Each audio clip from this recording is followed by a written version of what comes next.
Assalamualaikum warahmatullahi wabarakatuh. Perkenalkan kami dari kelompok 5 yang akan membahas materi mengenai influenza. Sebelumnya saya akan memperkenalkan anggota dari kelompok kami. Yang pertama ada Maulida Asma Fauzia, Ainia Kilwalaga, Kiara Adhara Harja, Rama Januardana, Jihad Salimi, Farhil Mubarak, Tigo Ramansyah, dan saya sendiri Ego Andriano. Definisi: influenza adalah penyakit pernapasan akut yang disebabkan oleh infeksi virus influenza. Masa inkubasi virus influenza berkisar 1-4 hari. Salah satu penyakit yang dapat menyerang kalangan usia muda hingga 65 tahun dengan angka rawat inap dan kematian yang tinggi. Etiologi: influenza tipe A dapat menginfeksi manusia dan hewan dan berpotensi menyebabkan wabah. Karena dapat disebarkan manusia dan hewan dan dapat bermutasi, karena itu berpotensi menyebabkan wabah. Influenza tipe B hanya dapat menginfeksi antar manusia dan digolongkan tidak memiliki potensi untuk menjadi wabah. Dia tidak memiliki potensi jadi wabah karena menyebar hanya melalui manusia dan tidak bermutasi.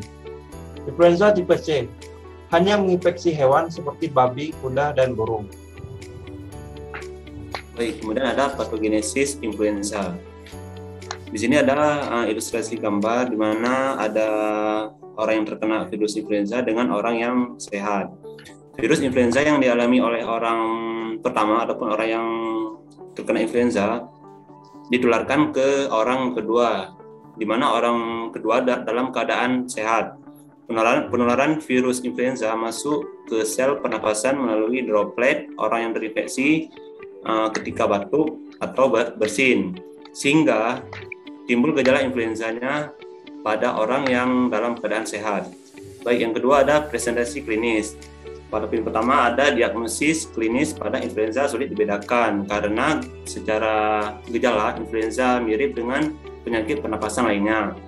Yang kedua ada perjalanan klinis dan hasil dipengaruhi oleh usia, imunokompetensi, karakteristik virus, merokok, komorbiditas, kehamilan, dan tingkat kekebalan. Kemudian yang poin ketiga ada komplikasi influenza. Komplikasi influenza dapat mencakup eksaserbasi penyakit penyerta, pneumonia virus primer, pneumonia penyakit sekunder, atau penyakit pernapasan lainnya, seperti sinusitis, bronkitis, dan otitis, ensefalopati, mielitis transversal, miositis, miokarditis, perikarditis, dan sindrom Reye. Kemudian ada tanda dan gejala. Yang pertama ada demam dengan suhu tubuh meningkat di atas 38 derajat Celcius. Yang kedua ada mialgia atau nyeri otot. Yang ketiga ada sakit kepala. Yang keempat ada malaise atau lemas. Yang kelima ada sakit tenggorokan. Yang keenam ada batuk. Yang ketujuh ada mual muntah. Dan kemudian ada otitis media atau peradangan yang terjadi pada telinga tengah, sering terjadi pada anak-anak. Tanda dan gejala ini biasanya hilang dalam 3-7 hari. Meskipun batuk dan rasa tidak enak badan dapat bertahan selama lebih dari 2 minggu. Untuk pengujian laboratorium, dilakukan menggunakan real-time PCR, RIDT, RIMAS, DFA, IFA, kultur virus, uji serologi, dan fototoraks. Masing-masing dari uji laboratorium memiliki keunggulan dan sensitivitas yang berbeda.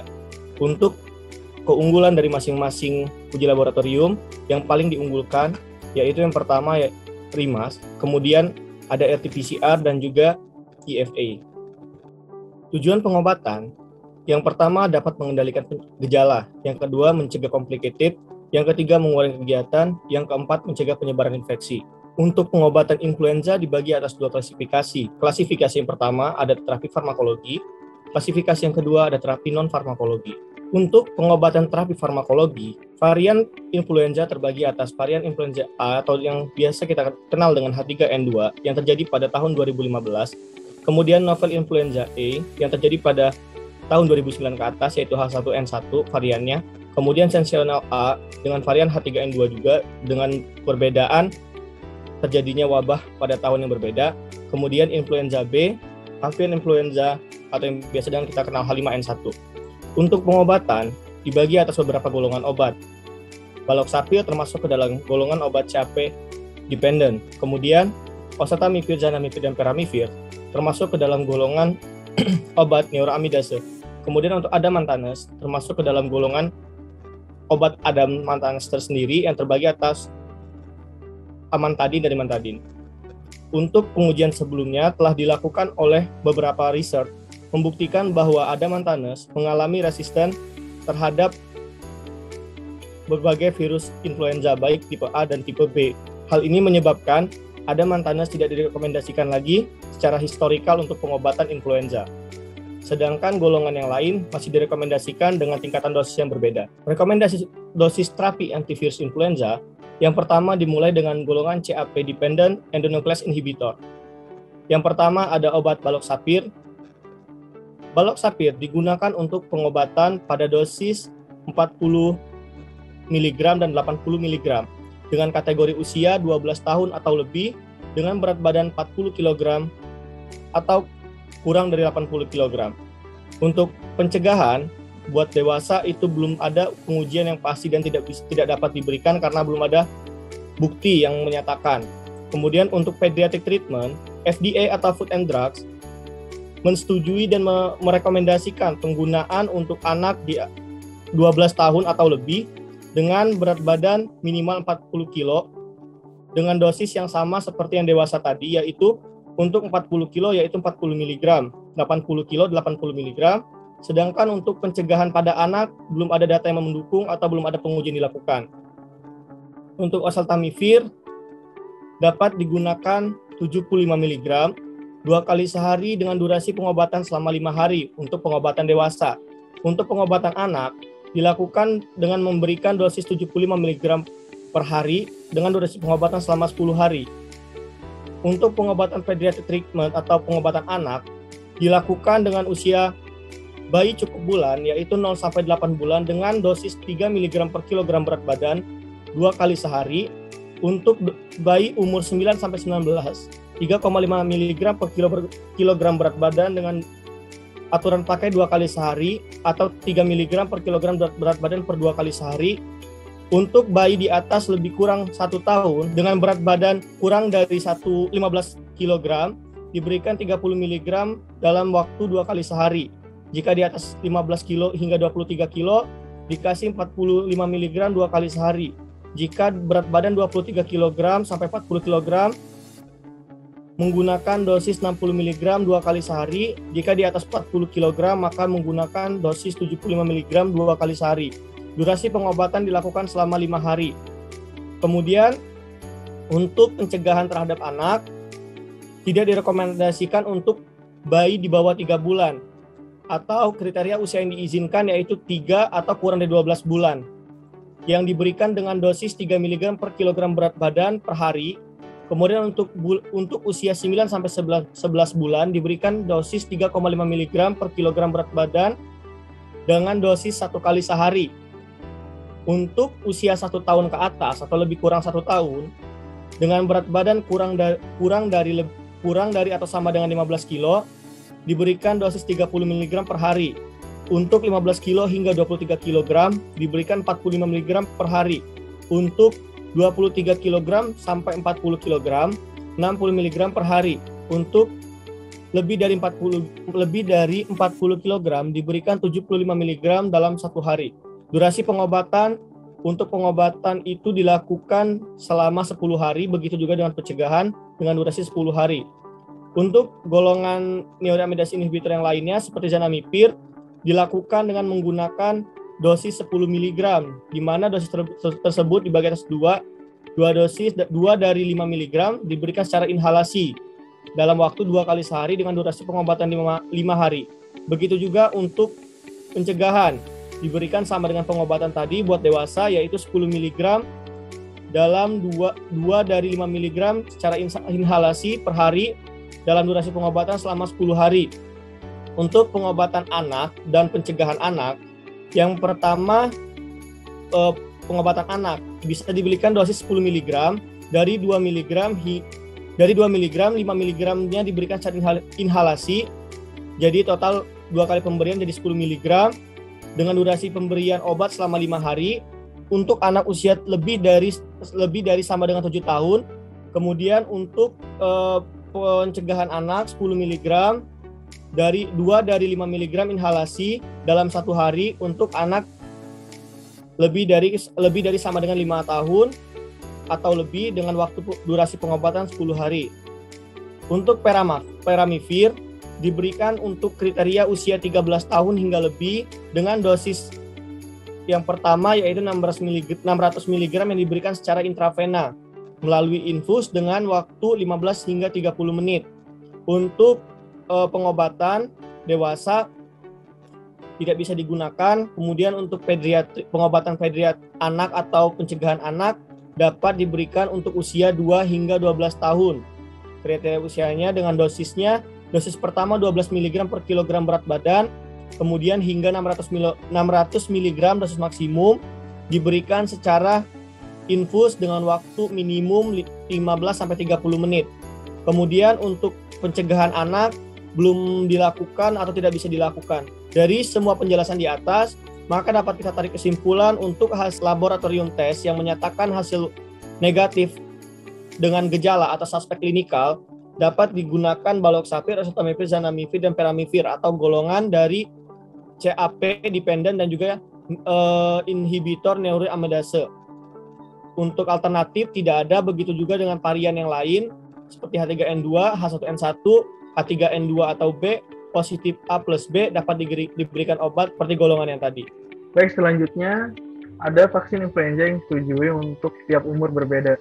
Di sini ada beberapa rekomendasi atau beberapa vaksin yang digunakan untuk virus influenza sebagai pencegahan. Ada beberapa, yaitu ada IIV3, kemudian ada IIV3 high dose, ada juga IIV4, dan juga ada RIV4 dan juga LAIV2. Untuk IIV3 itu sebagai contoh, dia trade name-nya merupakan kuat dan manufaktur atau industri itu adalah virus. Untuk dosis pemberian itu ada 0,5 mili per suntikan dan juga direkomendasikan untuk umur 65 tahun ke atas dengan banyaknya dosis 1 kali pemberian. Dan juga untuk RIV4, dia memiliki trade name Tublok Quadrivalent dan juga manufaktur atau industrinya itu ada Sanofi Pasteur. Dosis pemberiannya itu 0,5 mili per suntikan dan juga direkomendasikan untuk umur 18 tahun ke atas, dan juga dosis pemberiannya itu cukup 1 kali pemberian. Dan juga contohnya lagi ada LAIV, di sini trade name-nya Flumis Quadrivalent. Manufaktur atau industrinya itu ada AstraZeneca. Nah, dosis pemberian di sini dia sebanyak 0,2 mili per suntikan dan direkomendasikan untuk umur mulai dari 2 sampai 49 tahun. Dan juga dosis pemberiannya itu bisa 1 atau 2. Nah, selanjutnya di sini ada perbandingan jenis vaksin IIV dan LAIV.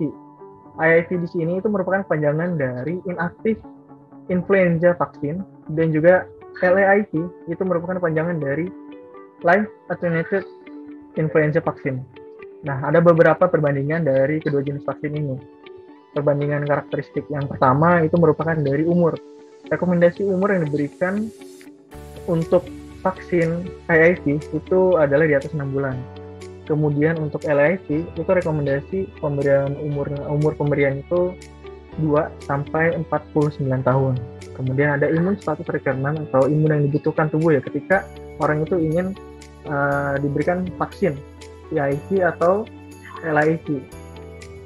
Untuk IIV sendiri itu dia dapat diberikan kepada orang yang memiliki imunokompeten atau juga orang yang memiliki imunokompromis. Imunokompeten di sini merupakan kondisi tubuh di mana tubuh dapat memproduksi imun secara normal, dan juga kebalikan dari imunokompromis. Imunokompromis di sini adalah keadaan di mana tubuh mengalami defisiensi imun. Jadi dia tidak dapat memproduksi imun sebanyak ketika tubuh secara normal dapat memproduksi imun. Nah, untuk LAIV, dia hanya disarankan kepada orang yang memiliki imunokompeten dan tidak disarankan kepada orang yang memiliki imunokompromis. Nah, untuk virus sendiri yang ada di dalam vaksin, untuk vaksin IIV itu adalah inactive virus. Jadi virus yang digunakan di sini merupakan virus yang sudah dimatikan atau virus yang sudah tidak aktif dari influenza A, subtipe H3N2, H1N1 dan virus B. Kemudian untuk LIV yang digunakan di sini merupakan virus hidup yang dilemahkan dari influenza A, H3N3, tipe H1N1 dan juga virus B. Nah, itu dia mengapa untuk LAIV tidak dianjurkan kepada orang yang memiliki imunokompromis. Dikhawatirkan nantinya orang yang memiliki imunokompromis jika diberikan vaksin LAIV nantinya dapat terjadi infeksi karena ini merupakan virus hidup tetapi dilemahkan. Nah, kemudian untuk rute pemberian sendiri, untuk IIV itu ada intramuskular dan untuk LIV itu merupakan intranasal. Untuk intramuskular sendiri itu disuntikan kepada otot ya, biasanya di lengan. Kemudian untuk intranasal sendiri itu disemprotkan ke dalam hidung. Nah, untuk imun sistem responnya yang akan merespon vaksin tersebut, IIV ini akan direspon oleh high serum IgG antibody response. Kemudian untuk LIV itu lower IgG response dan high serum IgA muscle response. Nah, kenapa dapat demikian? Karena ketika vaksin itu diberikan secara intramuskular, itu nantinya akan merespon ya, atau menginduksi pembentukan antibody IgG. Nah, berbeda dengan intranasal, ketika diberikan secara intranasal nantinya vaksin itu akan menginduksi atau memperbanyak ya pembentukan antibody IgA yang diproduksi oleh permukaan mukosa pada hidung. Jadi ketika diberikan secara intranasal, antibody IgA itu nantinya akan diinduksi sehingga dia nanti dapat melindungi jalur masuk dari virus sendiri, yaitu lewat jalur pernapasan. Jadi di sini ada beberapa perbedaan dan paling condong di sini ada dari pemberian. Sekian untuk perbandingan ya, vaksin antara IIV dan LAIV. Selain terapi farmakologi, terdapat juga terapi non-farmakologi. Yang pertama adalah dengan cara istirahat yang cukup dan melakukan aktivitas yang ringan. Selanjutnya adalah dengan pasien yang terinfeksi virus influenza harus tetap tinggal di rumah untuk mencegah penyebaran virus. Selanjutnya mengkonsumsi makanan dan minuman hangat untuk membantu mengendalikan gejala yang dirasakan seperti batuk, sakit tenggorokan. Kemudian adalah cara melakukan pencegahan. Yang pertama adalah dengan menjaga kebersihan tangan dan higienitas. Menutup mulut ketika batuk dan bersin agar tidak terjadinya penularan kepada yang lainnya. Kemudian dengan cara menjaga jarak dan melakukan vaksinasi. Selanjutnya evaluasi terapi. Pasien harus dipantau setiap hari untuk melihat resolusi dari tanda dan gejala yang berhubungan dengan influenza, seperti demam, mialgia, sakit kepala, milesi, batuk tidak produktif, sakit tenggorokan, dan rhinitis. Tanda dan gejala ini biasanya akan hilang dalam waktu 1 minggu. Jika pasien terus menunjukkan tanda dan gejala setelah 10 hari atau gejala memburuk setelah 7 hari, maka diperlukan kunjungan ke dokter. Karena itu mungkin merupakan indikasi infeksi bakteri sekunder.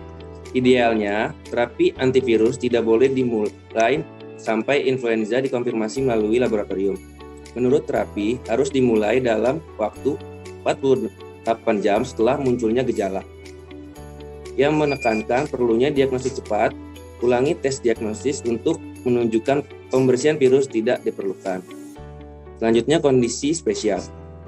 Oseltamivir dan zanamivir telah digunakan untuk wanita hamil, tetapi tidak memiliki data klinis keamanan yang kuat pada wanita hamil.